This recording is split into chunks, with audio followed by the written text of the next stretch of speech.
Criterios. Una entrevista de Mix de Medios.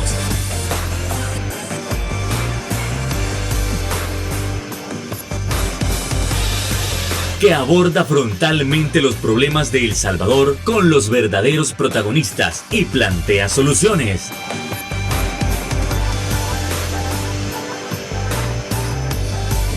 Criterios. Muy buenas noches, sean bienvenidos a una nueva emisión de su programa Criterios y estamos listos para empezar una nueva semana para analizar esos temas de economía, de política y de otras áreas que tanto nos interesan a las y los salvadoreños. En esta ocasión vamos a estar dialogando y analizando cada uno de los criterios que dirigen nuestra economía, pues con nada más y nada menos que el economista, licenciado José Luis Magaña. ¿Qué tal, José Luis? Encantado que nos puedas acompañar una vez más. ¿Qué tal? Muchas gracias por la invitación. Aquí siempre un gusto estar participando en el espacio. Un saludo también a los amigos, amigas que nos están viendo. Bueno, entonces vamos entrando en materia y nada más para contextualizar a nuestra audiencia sobre cuáles son los puntos que vamos a estar tocando esta noche. Tenemos en primer lugar el análisis respecto a la comparativa de las proyecciones de crecimiento económico que hizo el Banco Central de Reserva en enero del presente año respecto a lo que se tiene hasta la fecha, que realmente no es como que muy alentador. Eso en primer lugar. Vamos a proceder también a analizar cómo está la situación con el tema de las pensiones, ya que estamos hablando de una rentabilidad negativa, es decir, ¿qué tan malo puede ser esto? Entonces, vamos entrando en materia. Y la primera pregunta, ¿cómo es posible que a inicio de año se proyectara el crecimiento de El Salvador para este año con un 4%? Y ya lo vamos a estar viendo en las gráficas también. A ver, aquí hay un montón de responsabilidades, sí, claro. Hay un montón de elementos que hay que hablar. A ver, crecimiento económico. Hay que tenerlo claro, porque a veces cuando hablamos crecimiento económico pareciera como una cosa bien abstracta, sí, ¿no? Claro. Bien amplia, pero de hecho hablar de crecimiento económico es bastante limitado. Sí. O sea, es nada más que una operación matemática de cuánto ha crecido la producción del país de un año con respecto al otro. Uh-huh. Entonces, si el año pasado se produjeron $100 y el otro año $101, significa que hubo un crecimiento del 1%. Uh-huh. O sea, a eso básicamente es a lo que se le habla crecimiento. Sí, claro. ¿Sí? Ya porque muchas veces es que sí, cuando hablamos de crecimiento económico pareciera como que estamos hablando de un montón de cosas, pero estamos hablando de la producción de la economía del país. O sea, cuánto produce la economía del país en un año. Ahora, lo que hacen generalmente las instituciones, tanto públicas como de sociedad civil, de investigación, academia, muchas veces, e incluso organismos internacionales, es crear escenarios. Bueno, se plantea cuál ha sido la trayectoria de crecimiento de un país, cuáles son las condiciones que ese país tiene, y a partir de estos factores, de los ingresos de las personas, de las trayectorias que tiene el país, de las oportunidades que se ven para el país, se construyen unas cosas que son modelos econométricos, sí, claro, ¿no? O sea, que son estadísticas básicamente, unas estadísticas un poco complejas para llegar a estimaciones de crecimiento. ¿Cuánto se estima que el país puede crecer el siguiente año? Y estas estimaciones tienen papeles bien importantes. Porque, por ejemplo, las estimaciones que hace el Banco Central a final de año sobre lo que viene para el año siguiente impactan, por ejemplo, en el presupuesto que se está aprobando. En diciembre del 2021 se estaba discutiendo el presupuesto del 2022 del Estado, ¿cierto? Y el presupuesto del Estado depende de una estimación de ingresos que el gobierno vaya a recaudar. Y esos ingresos que el gobierno recauda proviene de la actividad económica, ¿sí? De que estemos comprando, vendiendo cosas y se pague el IVA, de que haya empleo y se pague la renta, de que las empresas ganen y estén declarando su renta. Entonces, los ingresos que puede tener o que puede estimar el Ministerio de Hacienda dependen de las estimaciones que haga el Banco Central de crecimiento de la economía. ¿sí? Entonces, hay que ver cuáles fueron las condiciones que planteó en ese momento el Banco Central o las que estimaba que iba a tener el país en ese momento, para lo que hablaba de un crecimiento de alrededor del 3.7 o 4%, claro, que es lo que se hablaba en ese momento de parte del Banco Central. Claro. Yo le quisiera pedir también a la producción si nos puede mostrar una de las primeras gráficas que nos presentaba el Banco Central de Reserva a principio de año, que precisamente mencionaba que El Salvador iba a crecer al 4%, una estimación, y esto debido a la recuperación secuencial respecto al COVID-19 y también de que gracias a eso la inversión pública podía aumentar. No sé si en la producción nos pueden poner la gráfica, por favor, para que podamos tener una mejor visualización. Entonces, parte de esto también entiendo, podemos hablar hasta el momento que las proyecciones iniciales ¿están siguiendo su curso o realmente nos estamos dando cuenta que es menos de lo estimado?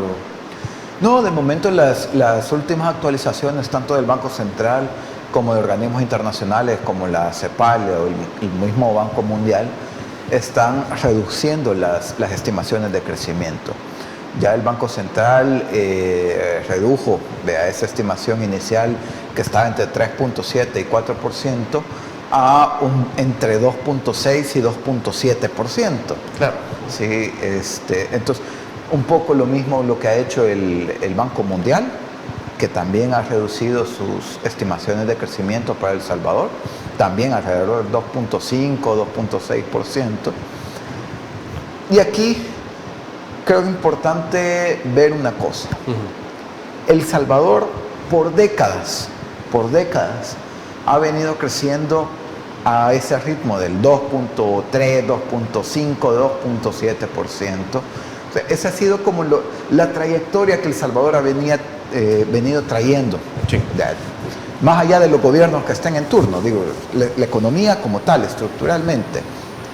2.3, 2.5, 2.7%, que esas tasas de crecimiento se han visto afectadas en la pandemia, con todo este marco de la pandemia, que en el 2020 cayó 7.9% por la pandemia y luego en el 2021 se recuperó. Que se habla de tasa de crecimiento del 10%, pero que básicamente... Creo que ahí tenemos que hablar de un efecto rebotes. Sí, que es, o sea, venimos aquí, 2019, sí. 2020, cae 7, 8%. Y luego, 2021 lo que hace es regresar al nivel que estaba previo a la pandemia, ya un poquito más. Entonces, cuando se habla de 10% de crecimiento, solo es esta recuperación que hubo a los niveles que habían previos a la pandemia, ¿sí? Y lo que estamos viendo ahora, este año, con las cifras, decimos, tanto del Banco Central como del Banco Mundial, la CEPAL, es que el crecimiento otra vez está regresando a lo que hemos venido trayendo por décadas, a ese 2.5, 2.3, 2.7%. Entonces, este 2020 y 2021 fueron años donde con tasas de crecimiento tanto negativa, una gran caída por la pandemia y una gran subida por el efecto rebote, pero que una vez pasada ese espacio de turbulencia, hemos regresado otra vez a la misma trayectoria de crecimiento de 2.5, 2.7%. Ok, fíjate algo sumamente interesante, y esto lo vamos a hablar ya en este momento. Las proyecciones económicas ubicaban a El Salvador en quinto lugar de crecimiento económico, precisamente con el 4% que tú ya habías mencionado. En primer lugar, bueno, ya ahí tenemos la tabla que tú antes mencionabas, que era el Banco Central proyectaba el 4%, Banco Mundial también, sobre la CEPAL con 3.8% y el Fondo Monetario Internacional con 3.5%. Ahora bien, vámonos a la siguiente gráfica, por favor, para que podamos ver en qué posición estaba El Salvador en crecimiento. A ver, ahí creo que se puede ver.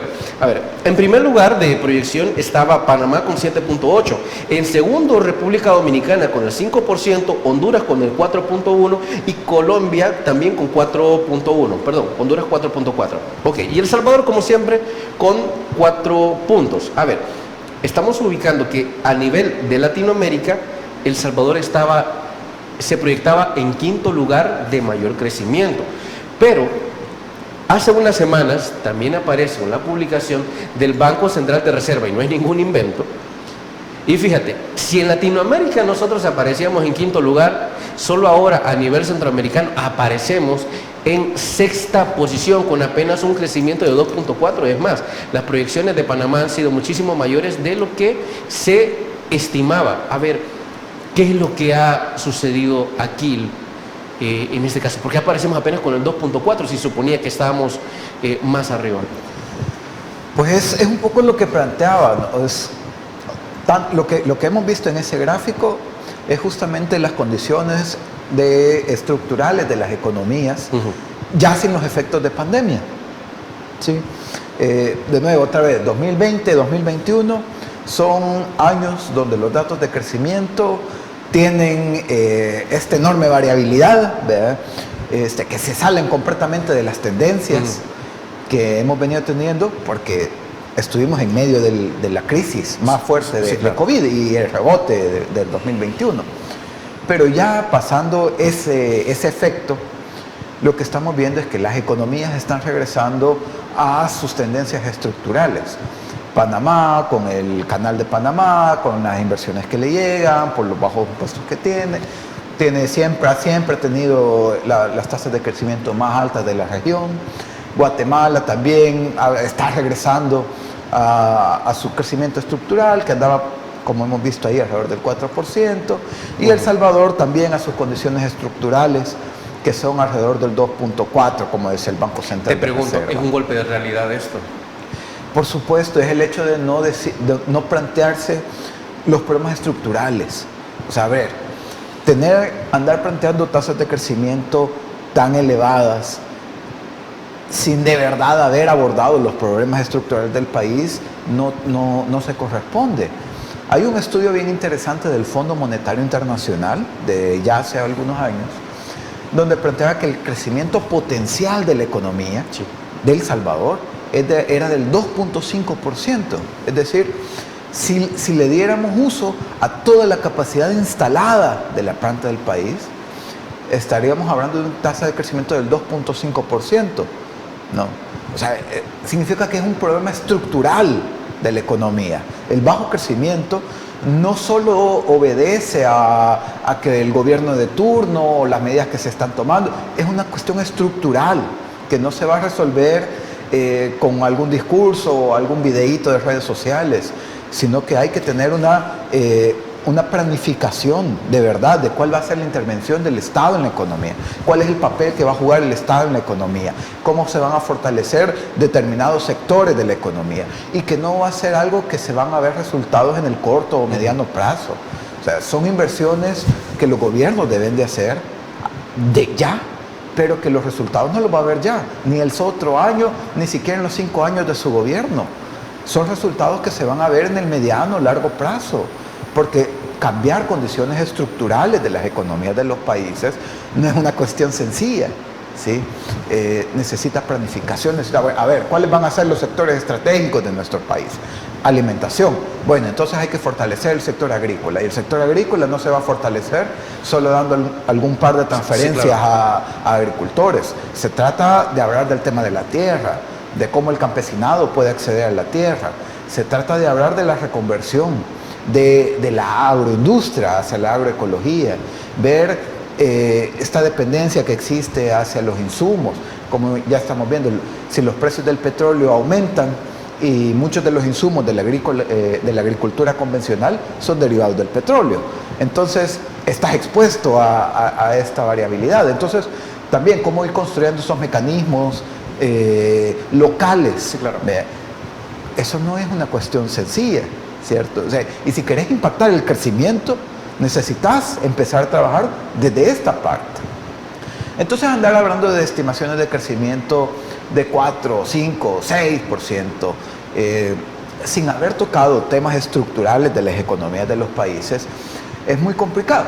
Pero puede pasar también por otra cosa, porque sea un crecimiento de pocas manos, porque eso puede pasar también.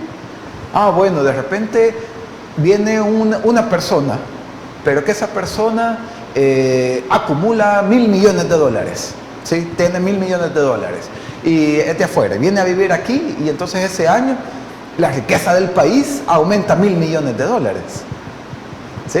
A pesar que esa riqueza está solo en propiedad de esa persona. Sí, claro. Pero en números, en contabilidad, en promedio, la riqueza del país aumentó $1.000 millones y el crecimiento fue de 4%, 5%, ¿no? Entonces son estos elementos que uno debe de ver. Por eso decía al inicio, sí, que solo hablar de crecimiento es una variable limitada y que es necesario siempre hablar de estos otros componentes. Ok, perfecto. Nos vamos a nuestra primera pausa comercial y al volver vamos a estar hablando si existe la posibilidad de que en El Salvador exista un decrecimiento.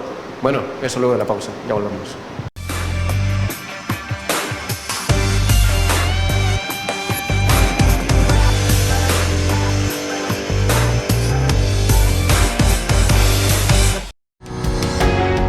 Samvar, una empresa que cree en la sostenibilidad ecológica y en la cultura de productos biodegradables en El Salvador, decididos a proveer las mejores soluciones en limpieza, porque cuidar el medio ambiente es tarea de todos.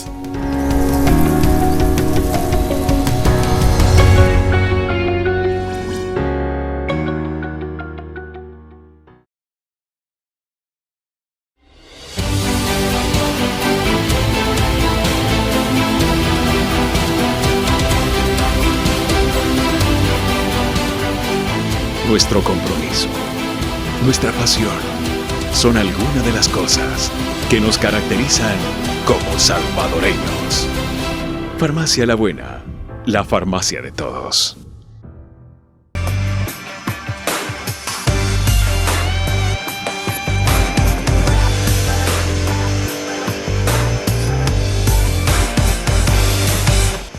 Muchísimas gracias por continuar con nosotros. Y recientemente, hace un par de semanas, un periódico tradicional publicaba que El Salvador está experimentando un decrecimiento. A ver, para nuestra ciudadanía, ¿en qué consiste esto y qué tan grave podría ser? José Luis Magaña. A ver, habrá que plantear, no he visto la publicación de ese periódico, pero habrá que ver cómo lo está definiendo el decrecimiento. Sí, claro.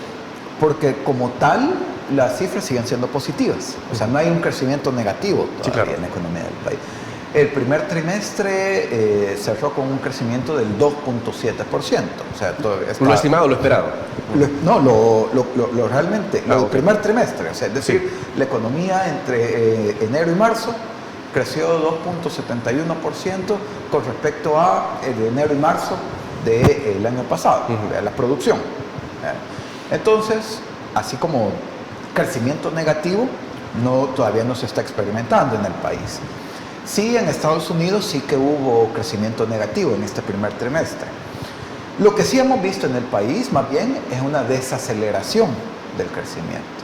Es decir, venía corriendo y ya se cansó y ya le comenzó a bajar el ritmo. Creo que ese podría ser un término más adecuado, o el término adecuado en lugar de crecimiento. Desaceleración de la economía. Desaceleración, ajá.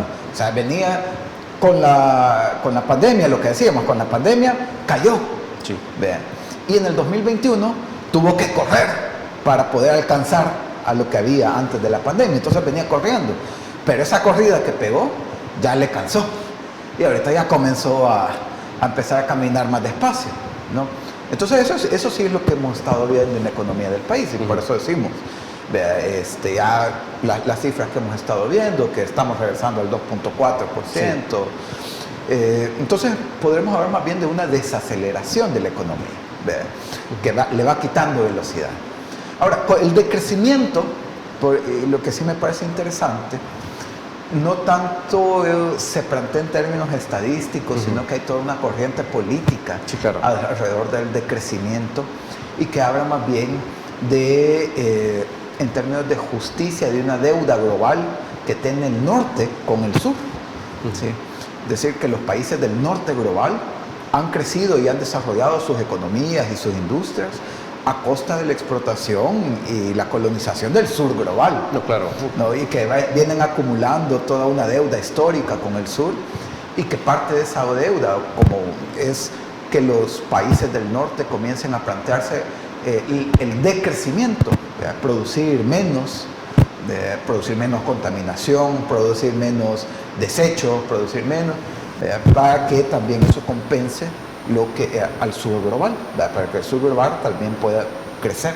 Pero esto ya es más una corriente política que es una lectura estadística de datos. A ver, tratemos de analizar los factores que contribuyen a la posible desaceleración.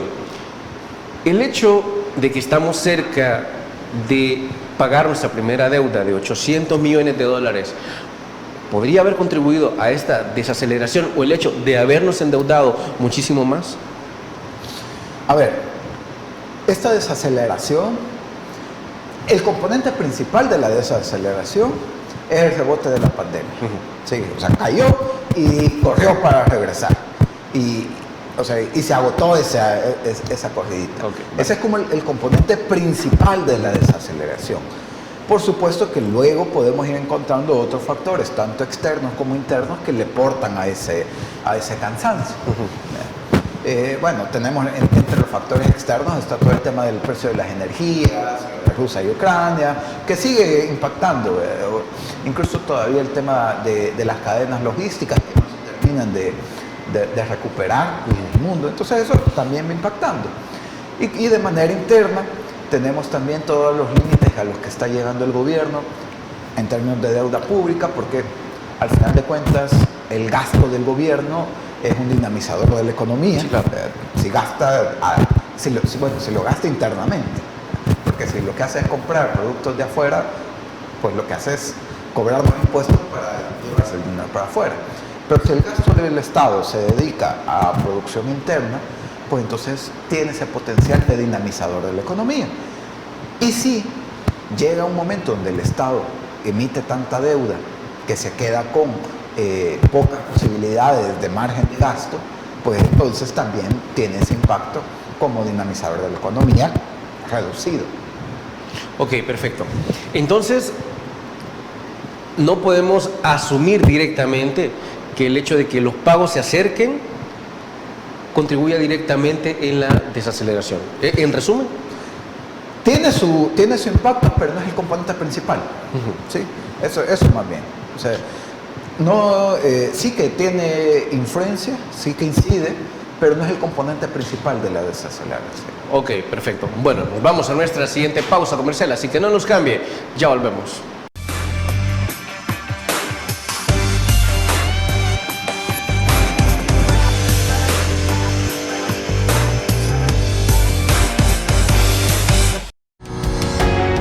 Samvar, una empresa que cree en la sostenibilidad ecológica y en la cultura de productos biodegradables en El Salvador, decididos a proveer las mejores soluciones en limpieza, porque cuidar el medio ambiente es tarea de todos.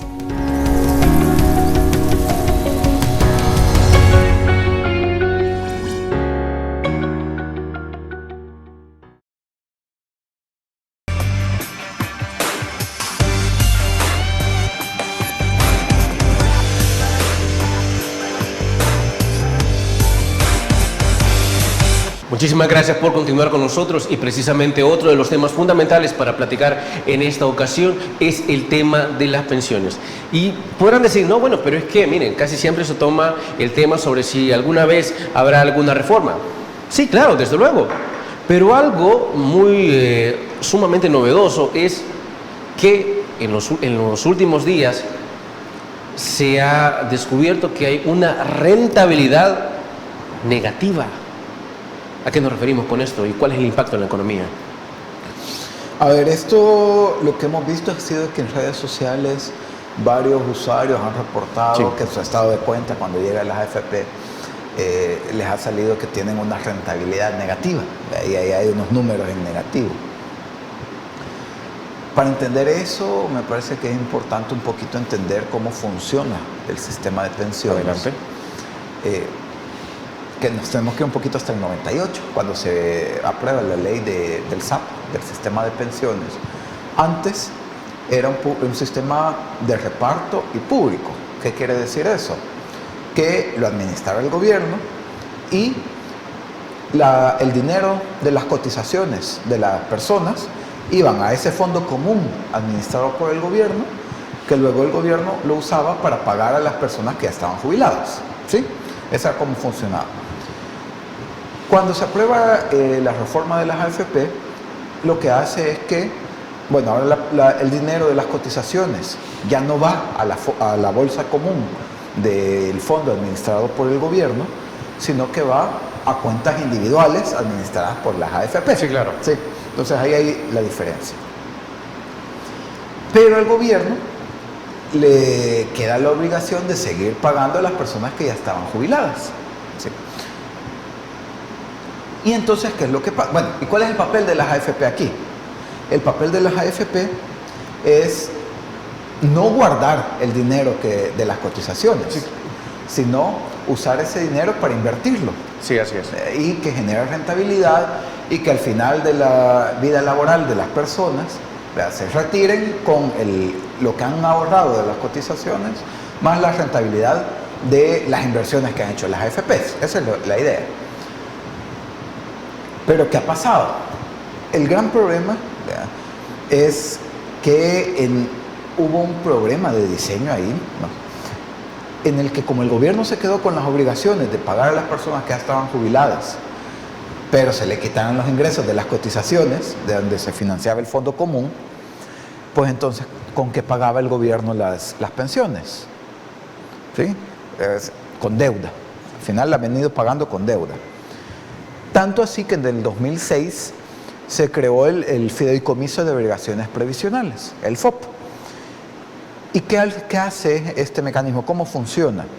Bueno, el FOP o este fideicomiso nada más es otra bolsa común administrada por el gobierno para pagar a las pensiones de las personas que ya están jubiladas e incluso para pagar otras compensaciones del sistema de pensiones. Pero ¿cómo se financia o de dónde sale el dinero de esta bolsa común?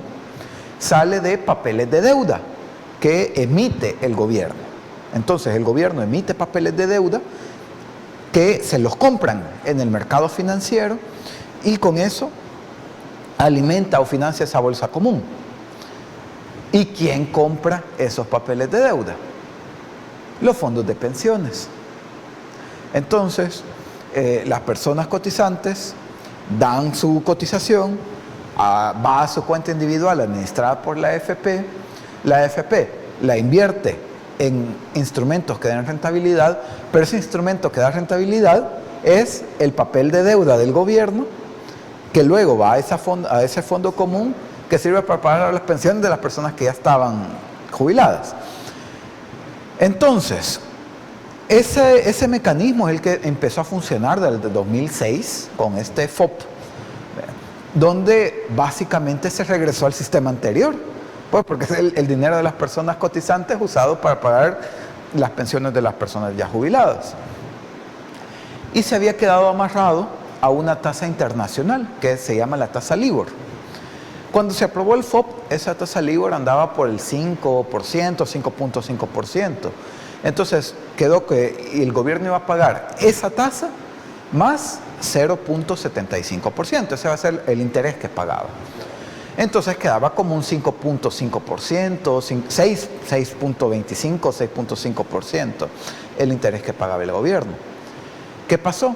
En el 2008 esa tasa cayó, pues estábamos en medio de la crisis internacional, entonces esa tasa internacional cayó a menos de 1%, y entonces la rentabilidad que pagaba el gobierno, la tasa de interés que le pagaba el gobierno a estos fondos de pensiones también cayó, vean, a 1.5, 1.7%, y así estuvo durante muchos años, hasta la reforma de 2017, donde se dijo que esos papeles ya no podían pagar eso, sino que se iban a pagar una tasa fija del 6%.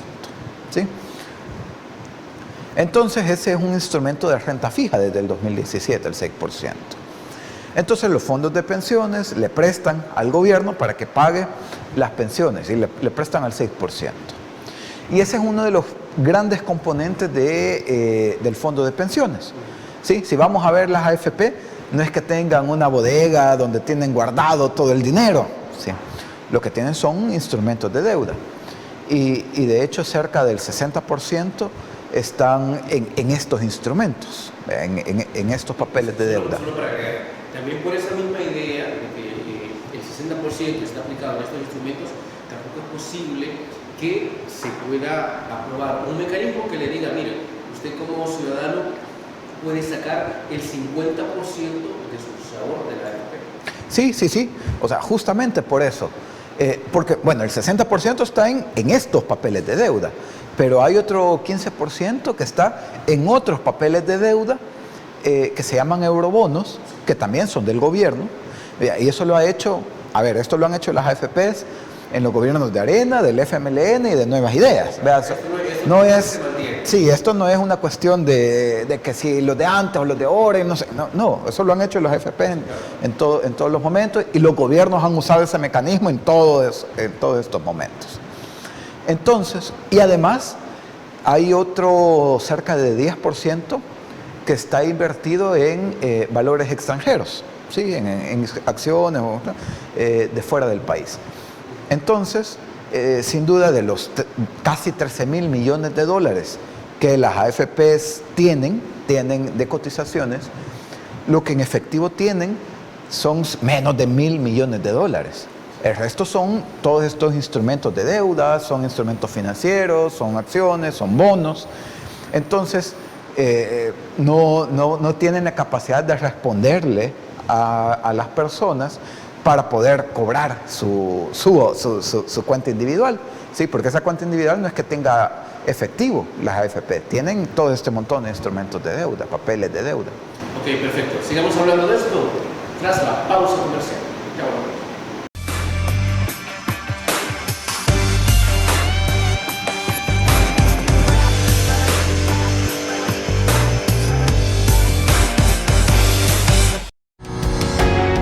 Samvar, una empresa que cree en la sostenibilidad ecológica y en la cultura de productos biodegradables en El Salvador, decididos a proveer las mejores soluciones en limpieza, porque cuidar el medio ambiente es tarea de todos.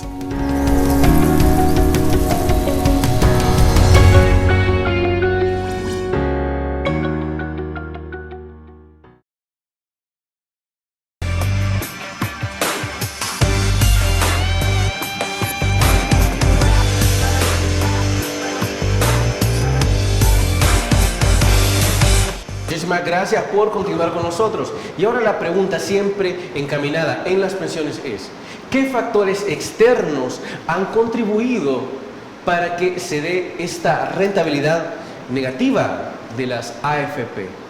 José Luis Magaña. A ver, regresemos un poquito. Decimos, el fondo de pensiones está constituido cerca del 60% por papeles de deuda del gobierno que usa para financiar el FOP, que era para pagar a las personas que ya están jubiladas. Otro 15% está compuesto por otros papeles de deuda del gobierno, los eurobonos, que los utilice para cubrir brechas no financiadas del presupuesto. Es decir, ahí podemos ver que un gran componente del fondo de inversión de pensiones es deuda del Estado.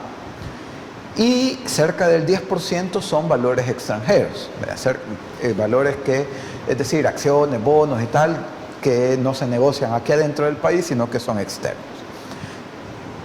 Entonces, cuando hablamos de baja rentabilidad o rentabilidad negativa, tenemos que ver esos dos factores, tanto los internos como los externos.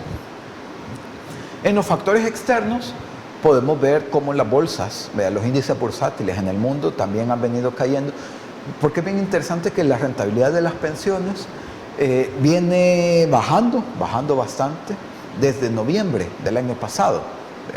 Viene en esta tendencia hacia la baja. Y si nos vamos a ver índices de las bolsas de valores del mundo, sobre todo Estados Unidos, como el Dow Jones o el Standard & Poor's, también tienen una tendencia para abajo desde noviembre. Entonces, ahí puedes entender mucho de que la rentabilidad viene bajando en términos de los valores extranjeros. Y el otro, que sería el componente interno, tiene que ver con parte de la deuda o de estos instrumentos de deuda que tiene el gobierno. Y ahí hay que ver cuáles. Una parte son estos papeles para financiar el FOP, que ya vimos que esos son de renta fija. Desde el 2017 son de renta fija, así que es 6% siempre. No va a variar. Pero el otro componente, que es de los eurobonos, esos sí, también tienen una renta fija, pero tienen algo particular. Y es que estos eurobonos, esos son papeles de deuda que vende el Estado en el mercado internacional, pero que los tenedores de esos bonos los pueden estar revendiendo en los mercados secundarios, ¿sí? Entonces, con lo que hemos ido viendo que el Estado ha venido teniendo problemas, que no encuentra cómo pagar los 800 millones y que ahí se está hablando, ¿no?, de la alta deuda del gobierno y el riesgo, y cómo ha venido aumentando el riesgo del país y las calificaciones de riesgo y tal y tal y tal. Claro. Todo eso ha hecho que el precio de los eurobonos en estos mercados venga bajando. Porque pues sí, un inversionista que tiene un bono de un acreedor donde todo el mundo está poniendo dudas, pues dice, puchica, mejor lo quiero vender. ¿Vean? Y el otro comprador le dice, te lo puedo comprar, pero no a ese precio, bájamelo. Si me bajas el precio, tal vez te lo compro. Entonces el bono de deudas, como estos eurobonos, que son bonos de deuda del gobierno, el precio ha venido bajando. Y como ya dijimos que parte de las inversiones del fondo de pensiones son estos eurobonos, y si el precio baja, pues entonces el valor que tienen estos eurobonos también baja, ¿sí? O sea, si este vaso con este lapicero me suman $25, este vale $15 y este vale $10, Sí. ¿sí? Pero de repente pasa algo y este lapicero deja de valer $10. Ya nadie quiere estos lapiceros. Y entonces deja de valer $10 y ahora vale $5. Entonces, este sigue valiendo 15. Sí. Pero entonces, en total yo tengo 20. Ya no tengo 25. ¿Sí? ¿Sí? Por el valor que se entiende. ¿ya? Entonces, eso es lo que ha venido pasando en el tema de pensiones. Cuando hablamos de rentabilidad negativa. Como el valor de los bonos de deuda del gobierno ha venido bajando, ese valor que está, que lo ha comprado las AFP con los fondos de los cotizantes, ha venido bajando. Significa que, y esto es bien interesante, si alguien ha cotizado al sistema de pensiones, al sistema privado de pensiones, esa persona es poseedora de deuda del gobierno, es acreedora del gobierno. Y por lo tanto, cada vez que hablamos de posibilidades de impago, que el gobierno no pueda pagar o tal y tal y tal, estamos hablando que impacta directamente en su cuenta de ahorro individual del fondo de pensiones. ¿Sí? Sí, claro. O sea, eso es una cosa, porque a veces incluso esto de la deuda pública se ve como una cuestión bien abstracta, la deuda pública, a saber a quién le debe el gobierno y que deje de pagar, a saber a quién le va a dejar de pagar. No, le va a dejar de pagar a los fondos de pensiones, a los cotizantes, a las personas cotizantes. ¿Sí? O sea, eso creo que es algo que hay que valorar, o sea, tenerlo sobre la mesa para ver que cuando hablamos de finanzas públicas, deuda pública, no es algo tan abstracto, que está tan alejado de nuestra realidad, está impactado ahí. Claro. La pregunta del millón, ¿nos vamos a recuperar en rentabilidad? ¿Cuáles podrían ser las proyecciones? No, posiblemente. Generalmente estos escenarios han pasado en otros países que tienen sistemas parecidos y tienden a ser episodios momentáneos. Sobre todo cuando el componente externo pesa mucho. Sí, claro. Lo que decíamos, que las bolsas vienen bajando en el mundo, entonces en la medida que los mercados bursátiles puedan ir regresando, pues entonces también va regresando a la rentabilidad local. Pero el otro componente es el que puede estar un poco más complicado, ¿verdad? Que sería el precio de los bonos. Ahí va a depender mucho de la capacidad que tenga el gobierno de cumplir sus pagos de deuda y no endeudarse más. Porque en la medida que si el gobierno logra pagar los bonos que tiene que pagar en enero, entonces, bueno, los inversionistas van a volver a decir, bueno, quizás sí, este es buen acreedor, entonces los precios de esos bonos vuelvan a comenzar a subir y por lo tanto los bonos que tiene el fondo de pensiones también vuelvan a comenzar a normalizarse. Pero si después el gobierno vuelve a empezar a endeudarse y no encuentra cómo pagar, otra vez los bonos van a seguir bajando y otra vez vamos a ver estos fenómenos. Entonces, no depende mucho de las decisiones que se vayan tomando en el camino. Me encanta esto que me dices, porque me estás hablando de que esto no es como que todo el año vayamos a estar así o que esto vaya a terminar en saldo negativo, sino que estamos hablando de que, tal como os dice, es algo momentáneo, que también está, que también si termina negativo ya tendrá que ver también con otro tipo de factores, tanto externos como internos, como me dices en este caso, que también puede ser, si el gobierno se sigue endeudando, no espere que la rentabilidad sea realmente positiva. Bueno, nos vamos a ir bueno, sí, todavía tengo tiempo para este bloque. Entonces, lo siguiente es urgente que haya una reforma, al menos digamos que se haga una reforma con esa rentabilidad negativa. ¿Es viable? ¿Es posible? Es necesaria. ¿O hay que esperar a que la rentabilidad sea positiva para realizar una reforma? Una reforma de pensiones es necesaria y ha sido necesaria desde el 98. Hay un investigador que se llama Carmelo Mesa Lagos, que estuvo desde ese momento planteando cosas en ese momento del 98, y él dice una cosa bien interesante. Es que el sistema de pensiones que había antes del 98 ya tenía problemas de sostenibilidad y había que hacerle una reforma. Pero se hizo la peor reforma que se pudo haber hecho. Y lo que se ha venido haciendo en estos momentos... ¿La enfermedad fue peor que la enfermedad? Sí, han sido parches para intentar ir remediando varios de los huecos que dejó esa reforma. Sí, lo del FOP, la reforma del 2017, han venido siendo parches. Ahora, esta reforma tiene que estar más pensada en términos de los cotizantes, de las personas cotizantes, de los beneficios de las personas trabajadoras, de los derechos de las personas trabajadoras, que de las finanzas públicas, de la presión financiera del Estado. Porque, a ver, el sistema de pensiones actual le pone una gran carga financiera al Estado, y eso es cierto, y por eso los gobiernos han venido arrastrando una enorme deuda de pensiones. Incluso en los gobiernos anteriores, la mayor parte de la deuda, del crecimiento de la deuda, viene dado por el crecimiento de la deuda de pensiones. Y ahora también hay un buen componente de la deuda de pensiones. Entonces es una presión financiera fuerte para el Estado. Y eso hace que muchas veces cuando se habla de pensiones desde el aparato público, se esté pensando más en rebajar esa presión que tiene el Estado que en los beneficios de las personas trabajadoras. Sí. Entonces, una reforma de pensiones, si está pensada bajo la lógica más del Estado, para bajarle temas financieros del Estado, no va a resultar, va a fracasar. Y el tema, creo, y esto sí es bien importante, el tema de pensiones va más allá de quién lo administra. O sea, la discusión no solo es que si es público o privado, ¿verdad? Porque ha parecido mucho que esa ha sido la gran dicotomía actual. Sí. No, que si la AFP o que si la maneja el Estado. En cualquiera de los dos que lo administre, si no se hace bien, va a ser un caos. Si las AFP hacen mal las cosas, o si una ley de AFP es mala, pues la administración va a ser malísima.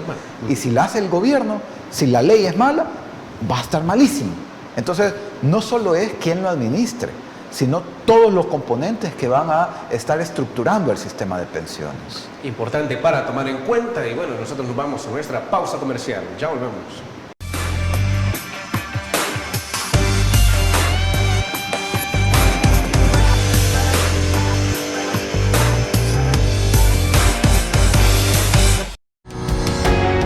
Samvar, una empresa que cree en la sostenibilidad ecológica y en la cultura de productos biodegradables en El Salvador, decididos a proveer las mejores soluciones en limpieza, porque cuidar el medio ambiente es tarea de todos.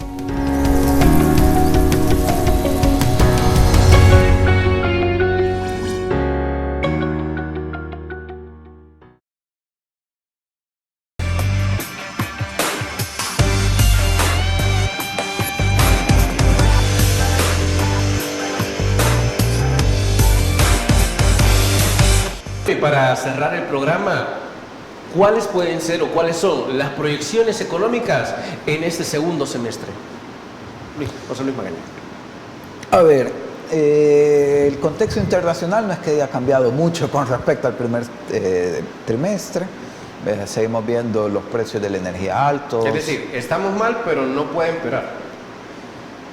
Digo, ya hablando de que se ha mantenido. En términos internacionales, sí, creo que, bueno, no sabemos tampoco, porque igual a principios del año, incluso yo mismo no pensaba que Rusia iba a ser capaz de invadir a Ucrania, porque incluso le perjudica a Rusia mismo la invasión, pero bueno, pasó. Entonces, sí, hay muchos factores que en este momento, en términos de la guerra, no somos capaces de prever. Ahora, internamente va a depender mucho de qué tanto el gobierno vaya a poder tener estos alivios de deuda que pueda ir buscando. Algunas señales que podemos ver ya es la recaudación del IVA, ¿verdad? Porque en la recaudación del IVA depende de lo que se compre y se venda, Sí, claro. ¿cierto? Entonces, si la recaudación del IVA, y ahí sí vemos lo de la desaceleración, ahí sí se ve bien marcada en la recaudación del IVA. Eso quiere decir que hay menos transacciones haciéndose, o que el nivel de comercio cada vez va creciendo menos. Entonces, ya eso nos puede dar un indicador que para este segundo trimestre también vamos a tener condiciones de bajo crecimiento. Ok, perfecto. Bueno, ya que tenemos las proyecciones, sabemos que hay muchísimo más por hablar, pero lamentablemente el tiempo se nos ha terminado. Sin embargo, no nos queremos despedir, sin antes nuevamente darte las gracias por habernos acompañado y habernos dado tus criterios económicos de esta noche. No, muchas gracias por la invitación y también muchas gracias a los amigos, amigas que nos han estado viendo. Esperamos que haya sido una práctica más o menos amena. Desde luego. Y bueno, a ustedes, amigos y amigas televidentes, gracias por habernos sintonizado una vez más. Recuerde, como siempre, el criterio más importante en todo aspecto lo tiene usted. Que descanse. Criterios. Una entrevista de Mix de Medios.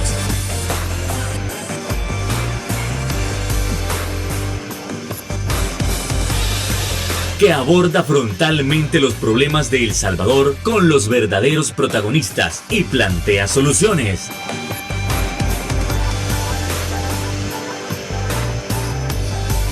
Criterios.